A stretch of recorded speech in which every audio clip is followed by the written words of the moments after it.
믿음으로 말미암은 의인은 살리라는 제목으로 함께 의뢰를 나누고자 합니다. 먼저 이 의인은 믿음으로 산다라고 하는 이 말씀이 무슨 말씀인지를 한번 성경을 통해서 보겠습니다. 이 하박국 선지자는 BC 600년경 당시 유다의 악한 왕 여호야김의 폭정을 하나님께서 이렇게 호소했습니다. 내가 강포로 말미암아 부르짖어도 주께서 듣지 아니하시니 어느 때까지니까. 당시 이 사회는 율법에 기초하여 시행되던 공의가 율법의 해이로 인해서 시행되지 못함으로써 사회 전반적으로 하나님의 뜻과 무관하게 악이 팽배했던 것입니다. 이 하박국 선지자는 백성의 고통을 아파하며 끊임없이 하나님께 간구하였으니 자기가 원하는 만큼 하나님의 응답이 없다는 얘기예요. 반면에 하나님의 응답은 이에 유다를 심판을 도구로서 갈대아 사람 즉 바벨론을 세우겠다고 말씀하시는 거예요. 이때 하박국은 이렇게 하나님께 호소를 합니다. 하박국서 1장 17절 말씀을 보겠습니다. 시작. 그가 그물을 떨고는 계속하여 여러 나라를 무자비하게 멸하시는 것이 옳으니까. 왜 유다보다 훨씬 악한 바벨론을 하나님이 택한 백성 유다를 심판의 도구로 사용하느냐는 얘기예요. 오히려 그들이 하나님의 심판을 받아야 하는 것이 마땅한 거 아니냐는 얘기죠.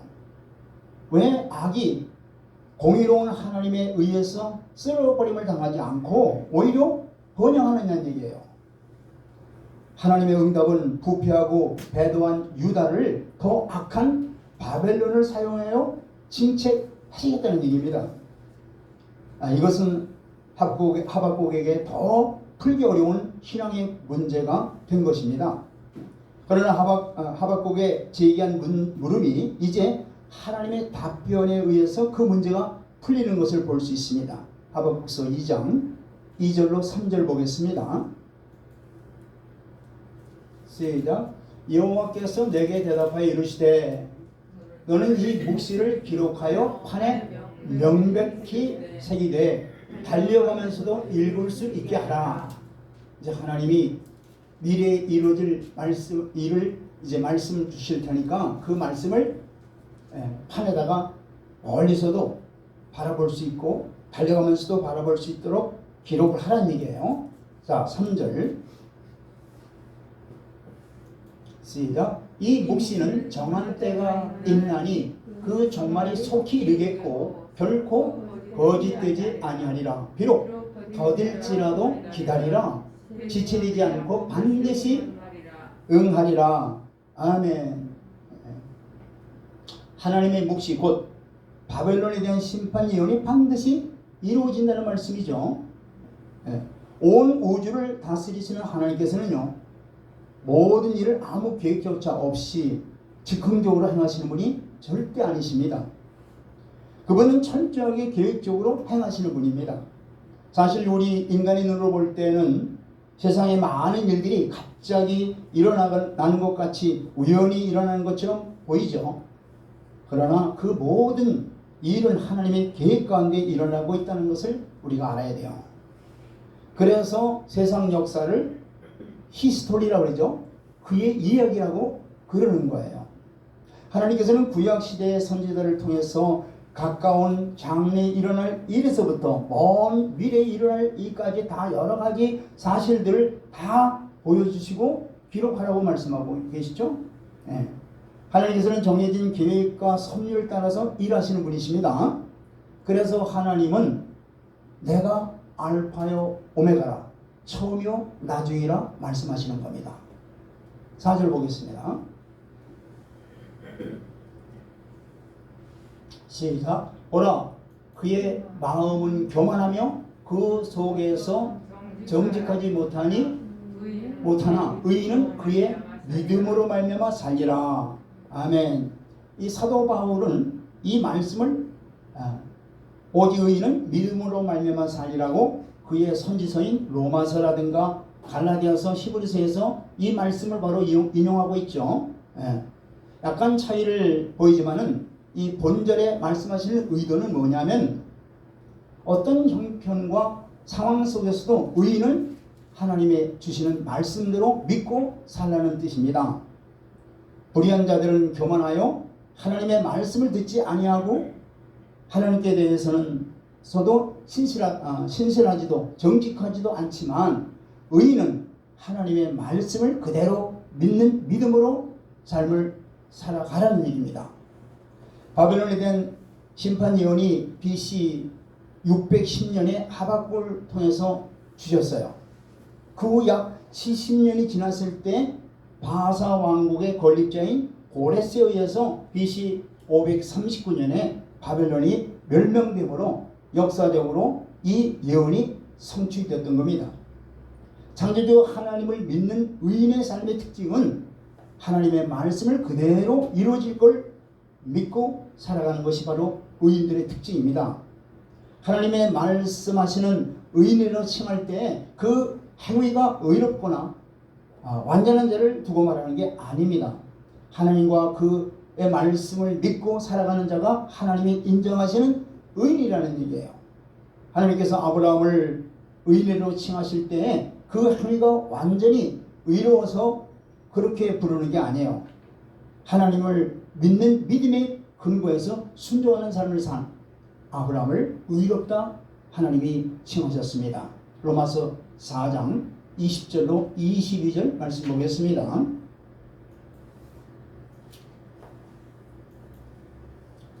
시작. 믿음이 없어 하나님의 약속을 의심하지 않고 믿음으로 견고하여서 하나님께 영광을 돌리며 아브라함이 하나님이 주신 말씀을 그대로 믿었다는 얘기예요. 믿음이 없어서 하나님의 약속을 의심하지 않았다는 얘기예요. 그리고 믿음으로 더욱 견고해져서 하나님께 영광을 돌리며 21절 약속하신 그것을 또한 능히 이루실 줄 확신하였으니 아브라함이 하나님께서 말씀하신 그 말씀이 확실히 이루어질 걸 그가 믿고 확신했다는 얘기예요. 22절 시작. 그러므로 그것이 그에게 의로 여겨졌느니라. 하나님의 약속의 말씀을 굳건히 믿고 그대로 이루어질 걸 믿고 산 아브라함에게 하나님께서 뭐라고 해요? 그걸 그의 의로 여기셨다는 얘기예요. 아무리 세상 사람들에게 의인으로 추앙받는다 해도 그가 하나님을 향한 믿음의 근거를 두지 않고 자기 생각, 자기 뜻, 자기의 도덕성을 근거로 자기 의를 세우기 위해서 자기 방식대로 살아간다면 하나님께 인정받은 의인이 될 수 없습니다. 하나님의 약속하신 말씀을 그대로 믿고 사는 자가 하나님 앞에서 의인일 뿐만 아니라 그 믿음으로 말미암아 영원히 사는 구원에도 이르게 되는 것입니다. 그렇습니다. 하나님이 인정하시는 참된 의인은 오직 말씀을 믿고 사는 자가 하나님이 인정하시는 참된 의인입니다. 말씀을 순종하는 데 때로는 고생이 따르죠. 희생이 따르죠. 뼈를 깎는 아픔이 있고 목숨을 담보로 해야 할 만큼 극심한 위험과 고난이 따르더라도 그 모든 것을 기꺼이 감수할 수 있는 거예요. 왜 그럴까요? 하나님을 인격적으로 믿고 온전히 신뢰하기 때문에 따를 수 있는 거예요. 아멘. 자, 그렇다면 여러분은 하나님을 굳게 신뢰하며 그 믿음으로 살아가고 있습니까? 여러분은 참으로 믿음에 입각해 여러분들의 행동을 결정하고 믿음으로 하나님을 기쁘시게 하여 영원한 구원에 이르는 의인이 다 되길 주 이름으로 축원드립니다. 신명기 10장 12절로 13절 보겠습니다. 시작. 이스라엘아, 네 하나님 여호와께서 네게 요구하시는 것이 무엇이냐? 곧 네 하나님 여호와를 경외하여 그의 모든 도를 행하고 그를 사랑하며 마음을 다하고 뜻을 다하여 네 하나님 여호와를 섬기고. 하나님 우리에게 요구하시는 게 바로 이거예요. 한마디로 하나님을 경외하고 하나님의 주시는 말씀을 어떻게 돼요? 순종하라는 얘기예요. 행하라는 얘기입니다. 13절. 왜 그럴까? 13절이고 시작. 내가 오늘날 네 행복을 위하여 네게 명하는 여호와의 명령과 규례를 지킬 것이 아니냐. 아멘. 하나님이 말씀하시는 이 말씀들은 다 뭐냐면 저와 여러분들의 행복을 위해서 우리에게 주시는 말씀이에요. 그러므로 그 말씀들을 어떻게 돼요? 지켜 행하라는 얘기예요. 말씀의 성취를 보기 위해서는 하나님께서 정하신 때까지 하나님의 말씀을 믿고 기다리는 또한 인내가 필요합니다. 왜요? 하나님의 말씀은 하나님께서 정하신 때에 반드시 성취되기 때문에 그렇습니다. 그래서 히브리서 11장에 보면 많은 믿음의 선지들이 나오죠. 그들이 뭐예요? 다 하나님의 약속을 믿고 산 자들이에요. 하나님의 때가 하나님의 말씀이 이루어질 때까지 끝까지 인내하면서 사는 자들이 바로 믿음의 선진들입니다. 이렇게 인내한 사람들만이 진정한 믿음으로 이기는 자의 자리에 나갈 수 있게 되는 거예요. 하박국 선지자에게도 이렇게 끝까지 하나님의 말씀이 주어진 것을 믿고 순종하는 자들에게 하나님이 악인을 심판하심으로 하나님의 의로우심이 드러내심으로 하나님의 영광을 인정하는 것이 세상에 가득할 종말이 온다고 말씀하고 있는 거예요. 그러니까 악인들은 다 멸하고 정말로 의인들만이 이제 하나님을 영광을 인정하고 세상에 하나님을 아는 지식으로 충만하게 하리라고 말씀하시는 겁니다. 자, 그러면 하나님께서 말씀하시고 해나가시는 가운데 우리 죄인된 인간들이 구원을 받을 수 있는 길이 뭐냐는 거예요. 그것을 오늘 본문에서 그 답을 가르쳐주고 있습니다. 그 길은 오직 복음을 믿으라는 거예요. 오직 살 수 있는 길은 복음을 믿으라는 거예요. 하나님은 하나님의 말씀을 거역하여 죄와 사망 가운데 빠져 살아가는 죄인들을 구원하시기 위해서 메시아인 여인의 보혈을 보내줄 것을 약속하셨죠. 창세기 3장 15절에. 그리고 이 메시아를 이 세상에 실제로 보내주시기 위해서 약 4,000년의 긴 역사가 필요했던 거예요. 구약의 역사 4,000년 동안. 그래서 이 구약의 역사의 모두가 하나님께서 인간이 되셔서 인간의 죄를 십자가에서 피 흘리셔 도발하시고 영생을 주시기 위해서 죽은 자 가운데서 부활하실 것에 대한 예표로 구약의 예의 연습으로 여러 사건과 여러 부분으로 하나님께서 미리미리 다 말씀하신 거예요. 예를 든다면 구약의 출애굽의 6월절의 어린 양의 피로 이스라엘 백성들을 노예 생활에서 종살이에서 벗어나게 하신 것, 이게 바로 뭐예요? 예수 그리스도께서 죄악으로부터 잡혀있는 모든 인류를 구원해 주실 것에 대한 예표로 그 출애굽 사건이 있었던 거예요. 또 도피성 제도를 통해서 실수로 사람을 죽였을 때 보복하는 자에 의해서 죽임을 당하지 않게 하기 위해서 도피성에 들어가죠. 도피성에 들어갔을 때 그 해에 대제사장이 죽으면 완전히 자유인이 된다고 하는 것, 이게 또한 오실 메시아에 대한 예표의 사건들이에요. 사건의 바로. 그래서 구약의 여러 가지 부분과 여러 모양으로 구약에서 이 메시아에 대한 그림자로서 교육을 많이 하신 거예요.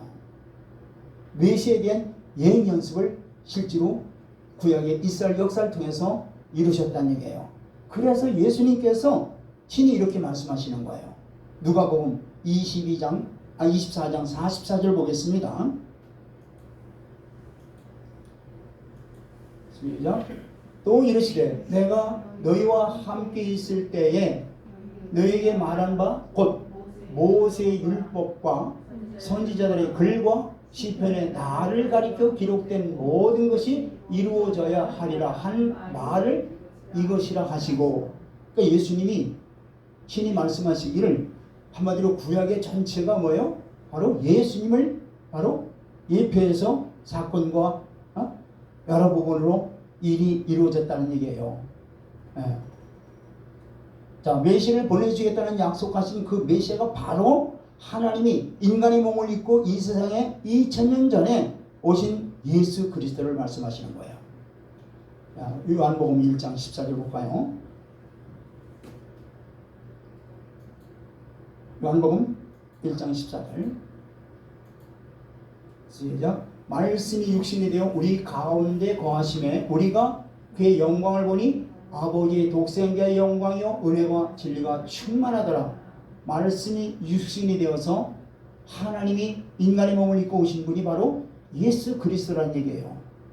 그런데 그 예수 그리스도는 어떤 분이냐? 뭘 하기 위해서 오셨느냐? 바로 1장 요한복음 1장 29절에 말씀하고 있습니다. 시작.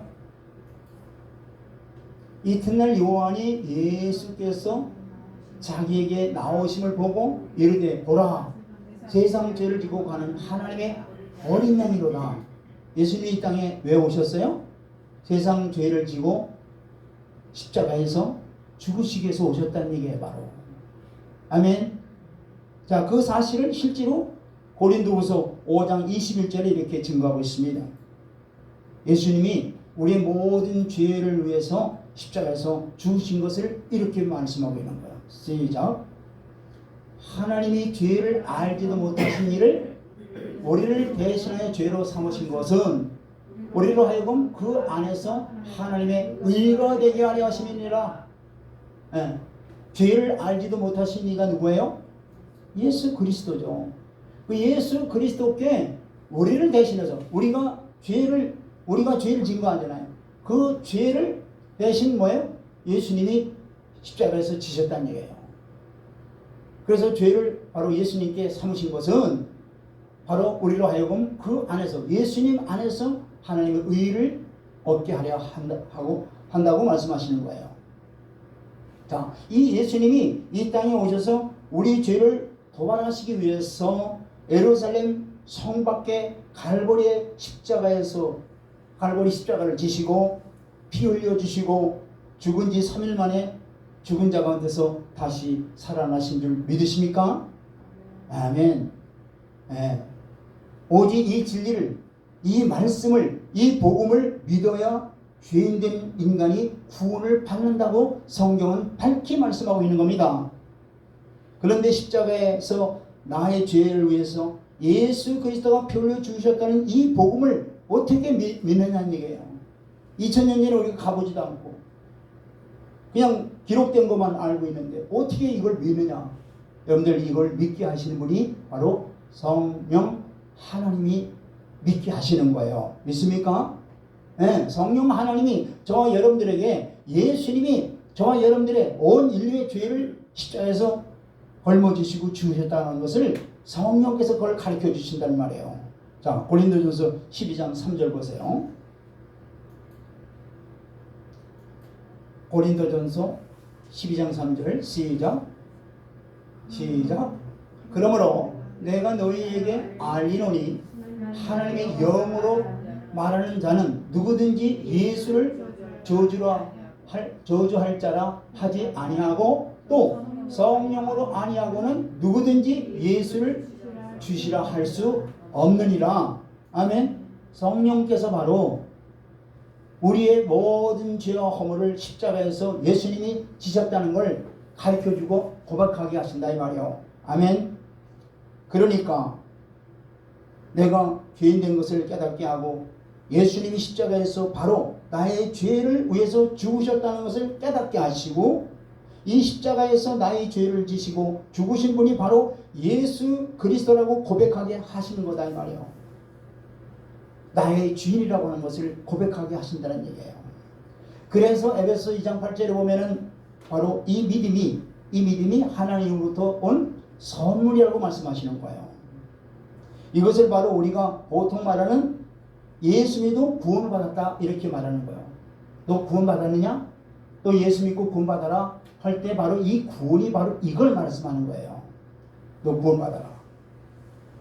그러면 이 구원은 바로 여기 잠깐 보다시피 이 구원이라는 건 뭐냐?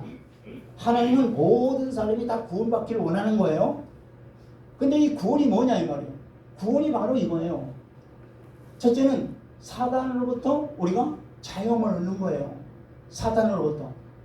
우리가 예수를 믿기 전에는 뭐예요? 우리가 다 사탄의 왜? 올무에 잡혀서 사탄의 종노릇 한 거죠. 죄의 종노릇 하면 살았던 거 아니에요? 그런데 예수님의 십자가 흘리신 보혈로 말미암아 우리의 모든 죄는 다 어떻게 해요? 끊기는 거예요. 아멘. 사탄으로부터 그 끈이 다 끊겨버리는 거예요. 이게 바로 첫째, 이게 바로 구원이라는 뜻이에요. 이게 구원을 받는다는 거예요. 두 번째는 뭐예요? 두 번째는 죄의 책임으로부터 완전히 자유하게 되는 거예요. 죄의 책임. 여러분들 빚을 졌을 때 여러분들 어떻게 해요? 빚을 갚아야 돼, 안 갚아야 돼요? 갚잖아요. 죄를 졌을 때 죄에 대한 책임이 있어요, 없어요? 있죠. 죄의 책임.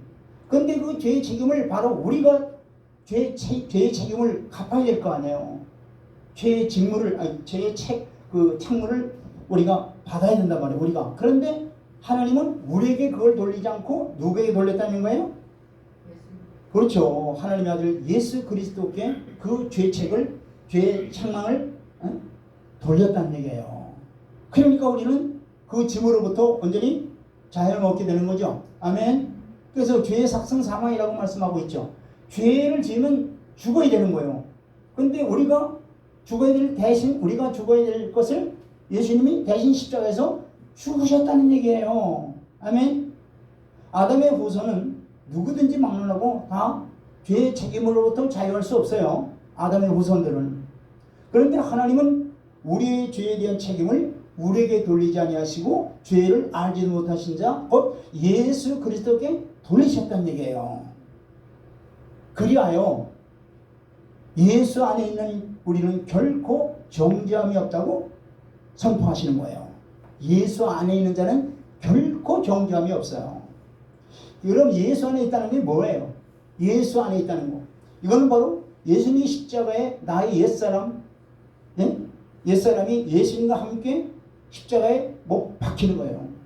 그리고 예수님이 3일 만에 부활하셨잖아요. 그 부활하신 주님이 이제 믿는 자의 심령 속에 뭐예요? 말씀과 성령으로 내주하시는 거예요. 할렐루야. 아멘. 네. 그러니까 주님이 말씀과 성령으로 임재하여 이제 여러분들의 옛날에는 주인이었잖아요. 그러나 이제는 그 주인의 자리를 누구에게 돌려드리는 거예요? 주님께 돌려드리는 거예요. 이게 바로 죄의 책임으로부터 자유함을 얻는 거예요. 이걸 구원이라고 그래요. 이것도 구원이다 이 말이에요. 그 다음에 세 번째 구원은 뭐냐? 세 번째 구원은 뭐냐면은 여러분들 구원을 우리가 받았어도 구원을 받았잖아요. 구원을 받았는데도 죄를 져야 안 져요? 죄를 짓잖아요. 우리가 연약하기 때문에. 네. 죄의 오염으로부터 우리가 자유하지 못해요. 왜? 우리가 연약하기 때문에. 그런데 거기서부터도 우리를 건져내 주신다 이 말이에요. 어떻게? 네, 바로 회개와 성령으로 말미암아 우리를 건져 주시는 거예요. 우리를 구원해 주시는 거예요. 우리가 바깥에 나가서 이제 바깥에 나갔다 집으로 돌아오면은 손발을 씻잖아요. 그래서 바깥에서 묻은 오염과 때 이런 것들을 다 떨궈버리잖아요. 마찬가지로 우리가 예수를 믿는다 할지라도 우리 안에는 여전히 뭐예요? 옛사람, 옛성품이 있어요. 예. 그것을 바로 뭐예요? 성령과 회개와 성령의 쓰심으로 말미암아 우리를 온전히 구원해 주신다는 얘기예요. 이것을 날마다 이루어가는 거예요. 그 다음에 마지막으로 구원은 뭐냐? 이 구원의 맨 마지막은 뭐냐면 이 몸의 구속이라고 그래요. 몸의 구속은 주님이 재림하실 때 우리의 이 썩을 몸이 뭐로 바뀌어요? 신령한 몸으로 바뀌는 거예요. 즉 부활이 되는 거예요. 아멘. 우리가 몸의 구속을 이루기 전까지는 영혼의 구원만 받은 거지. 영혼. 그러나 예수님이 이제 재림하셔서 그날에 우리를 데려가실 때에는 우리 몸이 영원한 몸으로 바뀌는 거. 즉 온전한 이것이 바로 이 4단계까지 가야 우리 인간은 온전한 구원을 이뤘다고 말할 수 있는 것입니다. 아멘. 자, 예수를 믿어 구원받았다고 하는 이 성도들은 현재 죄의 권세자인 사단으로부터 우리가 완전히 자유하게 됐습니다. 죄책으로부터도 우리가 자유를 얻게 된 거예요. 죄의 오염으로부터도 현재 구원을 이루어가고 있는 겁니다. 예. 그래서 빌립보서 2장 12절에 이렇게 말씀하시는 거예요. 그러므로 나의 사랑하는 자들아, 너희가 나 있을 때뿐만 아니라 나 없을 때에도 더욱 항상 복종함으로 두렵고 떨리는 마음으로 구원을 이루어 가라고 말씀하시는 거예요. 한 번 구원받은 것으로 끝나는 게 아니라 구원을 계속적으로 이루어 가라는 거예요. 여기 특히 죄의 오염으로부터 우리가 구원을 받잖아요. 어떻게? 회개와 성령의 역사로 말미암아 우리가 점점 어떻게 돼요? 성화되어 간다는 얘기예요. 그래서 점점 어디에 이르기까지 주님 오셔서 우리의 몸을 구성이 이룰 때까지 계속 구원을 이루어 가라고 성경은 말씀하고 있는 겁니다. 예. 그러니까 이 전체가 뭐냐? 이 전체가 바로 이게 바로 복된 소식이다 이 말이에요. 이게 바로 복음이란 말이에요. 복음이 뭐예요? 복음이 기쁜 소식이죠. 복음이 기쁜 소식이잖아요. 기쁜 소식 바로 이 복음, 이게 바로 복음이에요. 바로 이 구원이 바로 복음이다 이 말이에요. 아멘. 예, 할렐루야. 그래서 오늘 보면 16절 보세요. 16절 시작. 내가 복음을 부끄러워하지 아니하노니 이 복음은 모든 믿는 자에게 구원을 주시는 하나님의 능력이 됨이라. 먼저는 유대인에게요 그리고 헬라인에게로다. 아멘. 예. 자, 이것은 사실상 로마서의 주제뿐만 아니라 이 로마서의 주제뿐만 아니라 우리 믿음의 주제예요. 아니 인생 전체의 주제예요. 바로 이게. 사실상 믿음의 전부가 뭐냐? 바로 이거예요. 바로 믿음의 전체가 바로 이거예요. 내가 이 복음을 부끄러워하지 아니한다는 얘기예요. 이 복음. 그래서 이 복음은 모든 믿는 자에게 뭘 준다고요? 구원을 주는 것. 이게 바로 이 성경 전체의 주제입니다. 이게. 예. 자, 우리는 모든 능력 있는 사람을 좋아하죠. 능력 있는 사람들 다 좋아하잖아요. 예를 들어서 결혼을 앞두고 남녀간에 서로 사귈 때 상대방이 능력이 있는가 없는가 사실은 그거부터 먼저 보는 사람들이 많죠. 그죠? 자기보다 능력이 좀 여러 명으로 능력이 많은 자를 택해서 같이 생활하는 걸 그렇게 원하지 않습니까? 예. 하지만 여러분 능력 중에서 최고의 능력이 뭔지 아십니까? 능력 중에서 가장 큰 능력이 뭔지 아세요? 바로 우리 하나님의 능력입니다. 아멘. 왜 그렇습니까? 하나님의 능력은 만물을 창조하신 창조주의 능력이에요. 죽은 자도 살리시는 능력이에요. 아멘. 하지 못할 일이 없는 능력이기 때문에 최고의 능력이 하나님의 능력이라 이 말이에요. 영원히 변치 않은 능력이기 때문에 이게 최고의 능력인 거예요.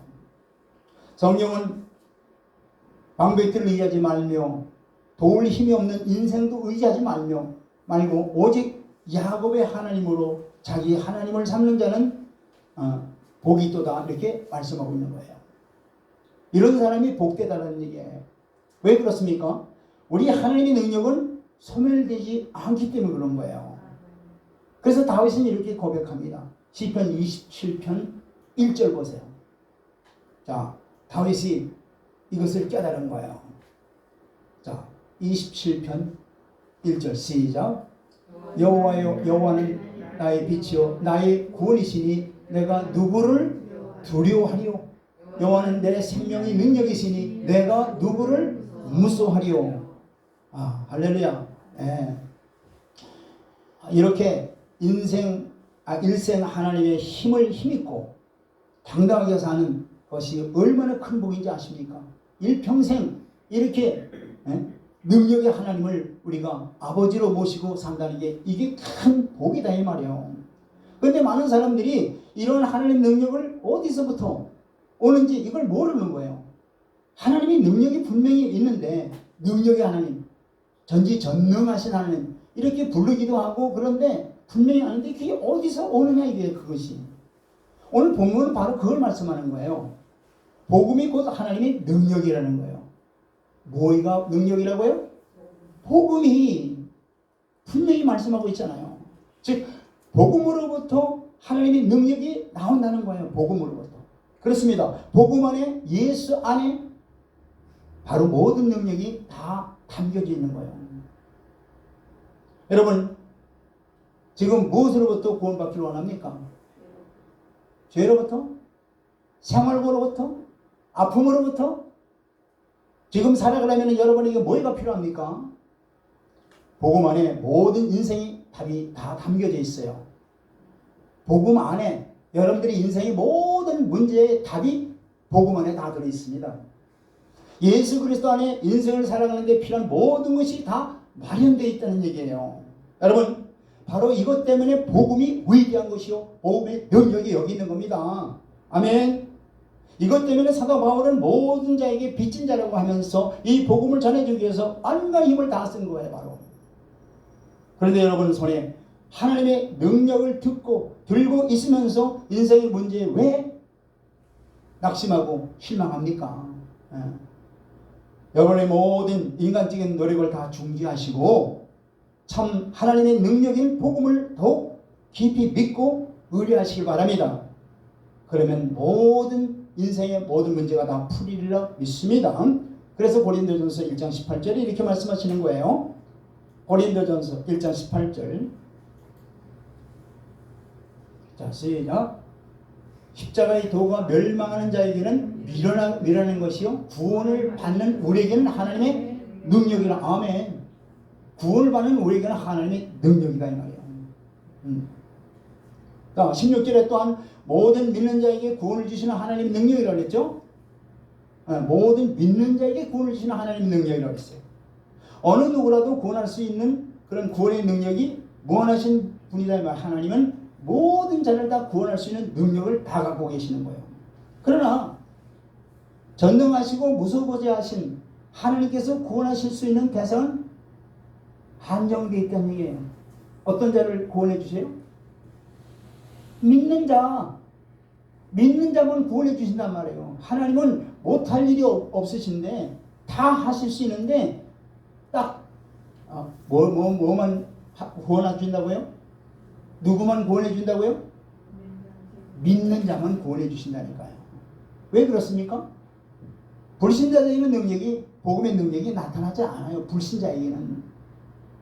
실제 우리 예수님이 고향을 방문했었을 때 그곳 사람들의 불신앙으로 인해서 능력을 행하셨어요? 안 하셨어요? 안 하셨어요. 네, 구원하시는 하나님의 손이 짧아서 구원하지 못함도 아니에요. 하나님이 편애하기 때문에 구원하지도 못함도 아닙니다. 한마디로 복음을 받는 자의 믿음이 없기 때문에 그런 거예요. 복음을 듣거나 받는 자의 믿음이 없기 때문에 그런 거예요. 지금 하나님의 구원의 능력이 여러분의 삶 가운데 역사하기를 원하십니까? 그렇다면 지금 조용히 자기 자신의 믿음을 다시 한번 점검해 보시길 바랍니다. 그리고 흔들리지 않은 믿음을 가지시길 바랍니다. 야고보서 1장 6절로 8절에 이렇게 말씀하시는 거예요. 그래서 흔들리지 않은 믿음을 확고하게 가지시길 주의 이름으로 축원드립니다. 시작. 오직 믿음으로 구하고 조금도 의심하지 말라. 의심하는 자는 마치 바람이 밀려 요동하는 바다 물결 같으니. 믿음으로 구하라는 믿음, 확고한 믿음으로 구하라는 얘기예요. 조금도 흔들리지 말라는 거예요.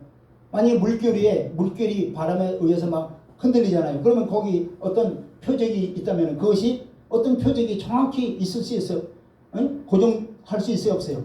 못하잖아요. 어디서 내려들지 알지 못해요. 거기 만약에 배가 있다면 배가 막 바람 물결에 흔들린다면 배 위에다 위에서 떨어뜨리려고 해도 이게 갑자기 바뀌고 막 요동치는데 어디다 떨어뜨리겠어요? 바로 우리의 믿음도 바로 그렇다는 얘기예요. 실제로서. 시작. 이런 사람은 무엇이든지 주께 얻기를 생각합니다. 절대 이런 사람은 주께 얻기를 생각하지도 말라고 말씀하시는 거예요. 8절. 시작. 두 마음을 품어 모든 일에 정함이 없는. 그렇죠. 두 마음을 품는 거예요. 한 마음을 품어야죠. 오직 하나님 사랑. 하나님이 말씀하신 말씀 그대로 이루어질 걸 믿는 그 믿음. 오직 한 마음. 그럴 때 너희 믿음대로 될지어다. 할렐루야. 다 이루어지는 거예요. 또 16절에 보니까 16절 끝에 보니까 복음을 필요한 대상으로 유대인과 헬라인을 언급하고 있죠. 유대인뿐만 아니라 헬라인에게로다. 이 유대인과 헬라인이라고 이게 구별한 것은 사실은 뭐예요? 인류를 통칭해서 이렇게 표현하는 거예요. 유대인 아니면 헬라인, 즉 세상 사람이다. 이렇게 이것을 바로 표현하는 거예요. 즉 복음은 전 인류에게 필요하다는 얘기예요. 모든 사람은 왜? 다 죄인이기 때문에 복음이 반드시 필요한 거예요. 죄인이 의롭다함을 얻고 구원받을 길은 오직 복음밖에 없습니다. 당시 유대인들은 그들이 가지고 있는 율법을 날마다 들으며 또 지킬 만큼 지켰기 때문에 자기네들은 의롭다고 생각한 거예요. 그러나 사람이 의롭게 되는 길은 율법의 행위와는 전혀 관계없습니다. 오늘도 자신의 타고난 그런 종교적인 혈통이나 또 법이 없이도 살 수 있을 만큼 착한 사람의 행실 때문에 자신은 의로우며 따라서 복음이 필요 없다고 생각하는 사람들이 의외로 굉장히 많습니다. 혹시 여러분들 가운데 자기 자신은 죄 지은 것이 하나도 없고 의롭기 때문에 복음이 필요하지 않다고 생각하는 사람이 있습니까? 하나님 앞에 겸손한 마음으로 하나님이 주시는 이 복음을 받아들이시기를 바랍니다. 또 당시에 헬라인들이 이 문명을 깨우친 사람들이 바로 문명이 깨어있는 사람들이 당시에 헬라인들이에요. 그래서 그들의 자부심이라는 것은 바로 유대인들의 그 선민의식보다 월등합니다. 이들은 다른 민족을 자기네들이 갖고 있는 헬라의 문화로 다 깨우쳐서 그들을 구원할 자라고 이방인들을 이렇게 본 거예요. 그들의 찬란한 그 헬라 문화를 통해서 저 야만인들을 다 깨워야 되겠다. 저들을 구원해야 되겠다. 그러나 여러분들, 그들의 발달한 헬라 문명인 그 지혜와 철학과 지성이 여전히 사람들은 죄 가운데로 있고 또 인류는 억압과 고통 속에서 허들고 있지 않습니까? 그래서 인류에게 참된 구원은 오직 예수 그리스도를 믿어 구원의 길에 이르는 길 외에는 없는 겁니다. 그래서 오직 복음만이 인류 구원의 유일한 길입니다. 오직 예수 그리스도만이 인류를 구원하는 유일한 길입니다. 예수 그리스도만이 인간의 죄와 죽음, 영생의 문제를 해결해 주시는 겁니다. 복음은 유대인에게는 꺾이는 것으로 또 헬라인에게는 미라는 것으로 여겨졌지만 사실상 복음은 그들 모두의 구원을 위한 절실히 필요로 하는 거예요. 이것을 바로 깨닫고 동믿음에 정진하는 저와 여러분들이 되길 주여로 축원합니다. 사도행전 4장 12절 보겠습니다. 사도행전 4장 12절 시작. 내가 다른 이로서는 구원을 받을 수 없나니 천하 사람 중에 구원을 받을 만한 다른 이름을 우리에게 주신 일이 없음이라 하였더라. 예수 외에는 구원이 없어요. 아멘. WCC나 WEA, NCCK 그들이 주장하는 게 뭐예요? 다원주의잖아요. 예수 외에도 구원이 있다. 성경에는 분명히 없다고 말씀하시는 거예요. 그래서 사도 바울로 말하면은 뭐예요? 다른 복음이 없나니 다른 복음은 다 저주를 받는다 그랬어요. 저주를 받는다. 오직 예수 외에는 구원이 없습니다. 아멘. 자, 본문 17절에 보니까 복음에는 뭐가 나타난다 그랬어요? 하나님의 의가 나타난다 그랬어요. 자, 이 하나님의 의는 믿는 자들에게 주시는 하나님의 의를 말하는 거예요. 믿는 자가 의를 만들어내는 게 아니라 믿는 자들에게 하나님의 의를 덧입혀 주신다는 얘기예요. 바로 이 하나님의 의가 복음의 계시로 말미암아 이루어지는 거예요. 그렇기 때문에 이 복음의 위대성이 여기 있는 거죠. 복음의 위대성. 그래서 복음은 놀라운 감격을 주는 특별한 하나님의 선물인 겁니다. 복음을 제대로 이해하는 사람은 반드시 감격하게 되어 있고 변하게 되어 있어요. 사도 바울이 복음을 부끄러워하지 않는다고 고백한 이유가 바로 여기 있는 거예요. 그렇게 지식이 많은 사도 바울이 예수 그리스도와 그의 십자가에 달리신 것 외에는 결코 전하지 않겠다고 말씀하고 있죠. 예. 그러므로 성도 여러분, 하나님의 의에 이르는 놀라운 일을 체험받기를 원하신다면 먼저 이 복음을 제대로 이해하시길 바랍니다. 고린도전서 1장 30절. 이 복음에는 모든 것이 다 들어있어요. 예수 그리스도 안에 모든 것이 다 들어있다고 성경은 밝히 말씀하고 있습니다. 자, 고린도전서 1장 30절 시작. 너희는 하나님으로부터 나와서 그리스도 예수 안에 있고 예수는 하나님으로부터 나와서 우리에게 지혜와 의로움과 거룩함과 구원함이 되셨으니. 예. 자, 너희는 우리 하나님을 믿는 하나님의 자녀들, 또 예수를 믿는 하나님의 자녀들은 하나님으로부터 나서 그리스도 안에 있다고 그랬죠. 아까 예수 안에. 우리가 예수를 믿는다고 하는 것은 예수 안에 들어가 있는 거예요. 지식적으로 그냥 있는 게 아니라 예수님 안에 우리가 들어가는 거예요. 예. 그러니까 예수 그리스도 안에 우리가 들어가 있는 거예요. 또 예수님은 뭐예요? 하나님으로부터 나와서 우리에게 뭘 주세요? 지혜와 의로움과 거룩함과 구속함을 다, 구원함을 다 주신 거예요. 할렐루야. 예수 그리스도 안에 다 보화가 다 들어있는 거예요. 아멘. 예. 그렇기 때문에 이 하박국 선자의 말씀을 이용해서 바울은 바로 의인은 믿음으로 말미암아 살리라 이렇게 선포하게 되는 거예요. 예. 의인은 믿음으로 말미암아 살리라. 이걸 정확한 표현을, 헬라어의 정확한 표현은 뭐냐면 믿음으로 말미암는 의인은 살리라는 얘기예요. 자, 믿음을 얻은 의인은 그걸로 인하여 영생을 얻는다는 얘기예요. 할렐루야. 예. 그래서 성경은 우리가 죄 없다고 하면은 스스로 속이는 자라고 말씀하고 있습니다. 우리 속에 진리가 들어있지 않다는 증거가 바로 뭐냐? 우리가 죄를 짓지 않았다, 죄가 없다 이렇게 말하는 거예요. 왜? 그 안에 진리가 없기 때문에 그래요. 더 나아가서 그것은 하나님을 거짓말하는 자로 여긴다고 말씀하고 있는 거예요. 그렇습니다. 여러분, 자기 스스로 아무 죄가 없는 의인이라고 생각하는 것은 자기 자신의 죄인됨을 더 드러내는 것 뿐입니다. 사람이 자신이 보기에는 다 의인인 것 같이 보이지만은 다 죄인이에요. 죄인도 어마어마한 죄인입니다. 죽어 마땅한 죄인입니다.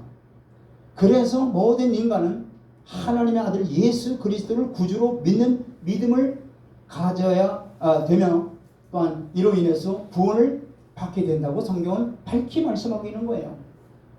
이 길이 영생의 길이요, 또 하나님 나라에 들어갈 수 있는 유일한 길이요, 하나님이 인정하시는 의인이 되는 유일한 길입니다. 이 진리가 단순한 것 같지만 이것을 깨닫기까지는 사도 바울은 사실상 얼마나 많은 시행착오를 했는지 모릅니다. 지금도 얼마나 많은 사람들이 이러한 시행착오와 방향을 반복하고 있는지 모릅니다. 하지만은 이제 여러분만큼은 이 진리를 바로 깨닫고 믿음의 도를 굳게 잡으시길 다시 한번 주의 이름으로 축원드립니다. 빌립보서 3장 9절 보세요. 빌립보서 3장 9절 시작.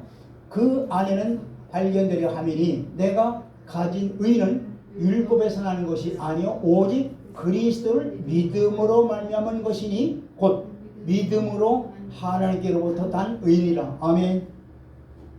믿음도 하나님이 주셨고 의도 하나님이 주신 한마디로 말해서 의는 곧 십자가를 말하는 거예요. 의는 뭐라고요? 이게 십자가예요. 십자가. 예수 그리스도란 말이에요. 자, 믿음도 하나님이 우리에게 주셨고 이게 선물이에요. 또 이 의도 하나님이 우리에게 덧입혀 주셨고. 할렐루야. 그럼 우리는 뭐만 해야 돼요? 우리는 뭐 해야 돼요? 우리는 이 진리를 깨닫고 그냥 믿고 순종해 나가는 거예요. 그러면 의는 살리라. 할렐루야. 우리가 할 일은 이 말씀을 깨달아 그대로 믿고 순종해 나가는 거예요. 우리가 할 일은 그거밖에 없는 거예요. 하나님이 다 이루어 놓으신 거예요. 믿습니까? 그래서 오늘날 의롭게 살고자 하는 사람들은 굉장히 많아요. 사람들이 믿는 사람이든 안 믿는 사람이든지 의롭게 살려고 굉장히 정의파 얼마나 많은지 몰라요. 굉장히 정의스럽게 살라고 의롭게 살라고 하는 사람들이 많아요. 그러면 어떻게 해야 의롭게 되는지 이걸 모르고 있다는 얘기예요. 여러분들 의롭게 되는 길은 오직 한 길이에요. 뭐예요? 바로 믿음의 믿음. 하나님이 주신 믿음의 믿음. 하나님이 우리에게 쑥 넣어주신 믿음이란 말이에요. 하나님이 주신 의란 말이에요. 의. 이걸 그대로 믿는 거예요. 할렐루야. 이게 바로 의롭게 되는 거예요. 하나님이 인정하는 의인이 되는 거예요. 그렇습니다. 여러분, 진정으로 우리가 의롭게 되는 일, 진정으로 우리가 사는 길은 오직 예수 그리스도를 믿는 믿음밖에 없습니다. 아멘. 그런데 그것이 너무 단순하고 쉽기 때문에 사람들은 이 구원의 원리를 값싸게 생각하는 거예요. 마치 예수 믿어 하면은 아주 굉장히 값이 없는 것처럼 예수 믿으시오면은 당신이나 믿으시오 이런 식으로 물론 우리도 올바른 행실을 하지 믿음의 올바른 행실을 못하기 때문에 그들의 반응이 그렇지만은 원래 이 복음은 이 예수 믿는다는 건 그게 아니에요. 그게 값진 그런 값없는 그러한 값싼 게 아니라는 거예요. 심지어 믿는 성도들 가운데도 이 가치를 모르는 이들이 의외로 많습니다. 예. 하지만 여러분 이것은 단순한 거 아니에요. 이것을 위해서 하나님이 친히 인간의 몸을 입으시고 인간이 치러야 될 죄값을 갈보리 십자가에서 피 흘려 죽으심으로 인해서 이것이 하나님의 크신 사랑을 우리에게 나타나신 거예요. 이렇게 거룩하고 세상에서 가장 값진 도가 바로 믿음의 도라는 거예요. 그러므로 이 믿음의 진리를 바로 깨닫고 또 이것을 바울같이 그런 심정으로 전하면서 살면서 주님 오셔서 통치할 그날까지 우리가 온전히 믿음을 지키며 그날에 주님과 함께 왕노릇하는 그러한 날에 들어가길 주의 이름으로 축원드립니다. 오직 그 길은 오직 믿음이에요. 예수 그리스도를 믿는 믿음이에요. 할렐루야. 그러므로 인해서 하나님이 주시는 이 엄청난 복을 다 받는 저와 여러분들이 되길 다시 한번 주의 이름으로 축원드립니다. 다 같이 기도드리겠습니다. 아멘. 아버지 하나님 감사드립니다. 이 귀한 이 부활을 우리에게 깨닫게 하시고 이 부활대로 살아갈 수 있는 우리에게 믿음을 주시고 하나님의 던져주시는 의를 온전히 굳건히 붙들고 주님 오실 때까지 아버지 믿음이 흔들리지 아니하고 굳건히 주만 바라보고 나갈 수 있도록 아버지 진리의 또한 말씀을 또한 깨닫고 그 말씀대로 순종해 나가는 삶이 될 수 있도록 우리에게 은혜를 베풀어 주옵소서. 그래서 하나님께만 영광 돌리며 하나님의 뜻만 하늘에서 이루어진 것처럼 우리의 삶을 통해서 날로 이루어져 나가게 도와주시옵소서. 예수 그리스도 이름으로 기도드리옵나이다. 아멘.